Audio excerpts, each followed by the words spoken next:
Greetings, I'm Dave Gilmore, and this is Design Intelligence. This year, we've been building around the theme of relational leadership. This, of course, has dual meaning and multiple applications.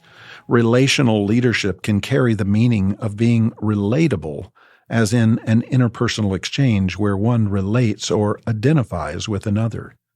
Relational leadership can also communicate the idea of proximity, as when one is physically or relationally in a proximity to another. This idea of relational leadership is not constrained by time or space, but transcends such dynamics. Both are equally significant and add tremendous depth and texture to the makeup of effective leadership. The unrelatable leader struggles with connecting with the organizations they lead. Detached and distant, their use of language separates rather than draws.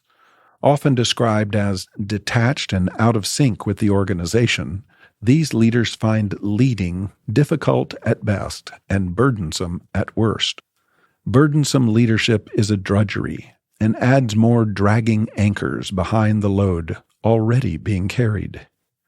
Leaders who operate relationally, emotionally, and physically distant from the organizations they lead will never meet the organization's expectations. They will be assaulted by disappointments, vocal and behavioral acting out, and the ongoing one step forward, two steps back pattern. We often speak of effective influence being driven by two distinct perspectives, empathy and compassion. Though often used interchangeably, they ought not so to be. Empathy is that certain posture of relatability when we can feel what another is feeling because we've been there. We can vicariously experience another's experience through our memory of having experienced the same thing. Empathy is a relatable dynamic that draws people relationally together. Its magic is in the identification of experiences, feelings, and associated connotations one to another.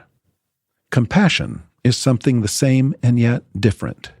It's the same in that compassion identifies with the perspectives and emotions of another, not from remembered experience, but from real-time intentional placement of themselves into the shoes, the eyes, the heart of another, and then acts accordingly.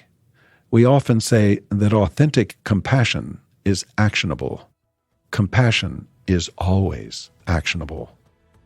Leaders who operate from both empathy and compassion are highly relatable, in close proximity, and meaningfully effective in the work of leadership. This is difficult stuff for the best among us. What kind of leader are you? Until next time, I'm Dave Gilmore, and this is Design Intelligence.